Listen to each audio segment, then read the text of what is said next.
La suppression des régions n'a pas pour autant plombé les actions de la coopération décentralisée. Le ministre Abdoulaye Diouf Sarr s'en est rendu compte lors de sa séance de travail avec les membres de la délégation de l'action extérieure des collectivités territoriales et des États-Unis France.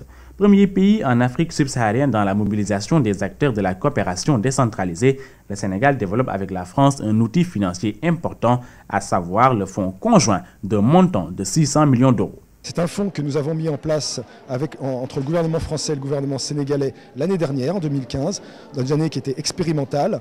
Et nous avons été vraiment absolument, non pas surpris, mais très intéressés par l'intérêt que cela suscitait de la part des collectivités sénégalaises comme françaises. Et donc nous avons déterminé en commun des priorités thématiques, des priorités méthodologiques et nous avons sélectionné ensemble ces projets pour que nous les cofinancions ensemble. La délégation sénégalaise a pu noter avec satisfaction la possibilité de tester d'autres mécanismes de financement des collectivités locales en dehors des transferts de l'État, surtout dans ce contexte de mise en œuvre de l'acte 3 de la décentralisation qui intéresse particulièrement la partie française.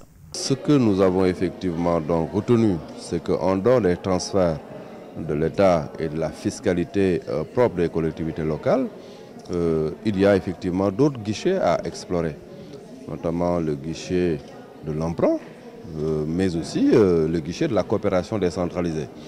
Vous voyez donc la question du financement dans l'acte 3 de la décentralisation n'est plus traitée uniquement en termes de transfert du budget de l'État aux collectivités locales, c'est maintenant un panier de ressources. Et dans ce panier, nous avons effectivement, c'est vrai, les transferts, mais nous avons la fiscalité locale, mais en plus de cela, il y a le marché financier et la coopération décentralisée. Les actions engagées mobilisent une multitude d'acteurs auprès des collectivités locales autour des actions qualitatives. L'intervention prochaine de l'Agence française de développement permettra de massifier le financement dans la perspective de mise en œuvre de projets structurants. Notons que le comité de pilotage du Fonds conjoint se tiendra à Paris durant le mois de juin 2016.